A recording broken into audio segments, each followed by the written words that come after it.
Ang Mararison Island, tinatawag ding Malalison, ay isang maliit, parang kawit na paraiso.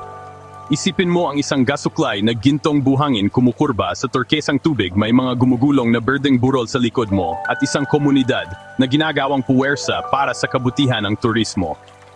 Pumunta ako rito para sa mga tanawin, aminin na natin, pero nanatili ako dahil sa kuwento.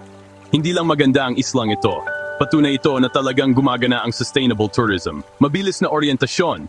Ang Antique ay nasa kanlurang bahagi ng Panay Island sa Pilipinas.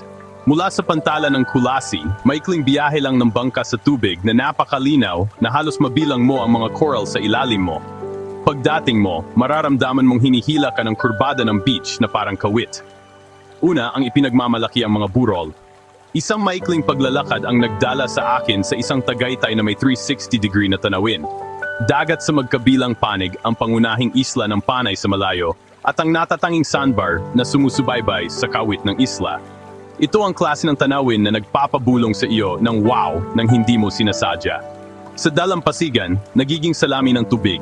Itinuturo ng mga lokal ang mga coral garden at sinasabi pinoprotektahan namin ito. At ginagawa nga nila. Nagrehistro ang mga bisita. Ang mga gabay ay mula sa komunidad.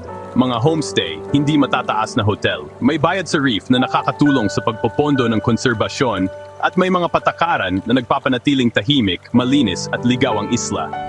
Gusto ko ang isang magandang hamon, kaya narito ang akin. Kaya ko bang magkaroon ng isang kahanga-hangang araw sa isla nang walang iniiwang bakas?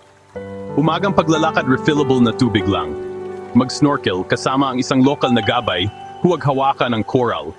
Tanghalian sa isang homestay, sariwa, simple, nahuli o pinalaki sa malapit. Hapon na pagtulog sa lilim, pagkatapos ay isang mabagal na papaglalakad sa sandbar sa low tide. Sumikat ang araw at naging ginto ang mga burol. Na-miss ko ba ang may na-party scene? Hindi kahit isang segundo.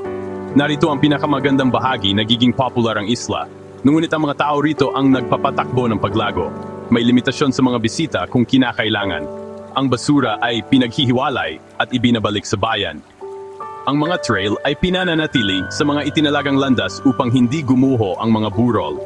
Bawat desisyon ay nagsasabi, para sa pamatagalan kami rito. Kung nagpaplano ka ng biyahe, isipin ang simple.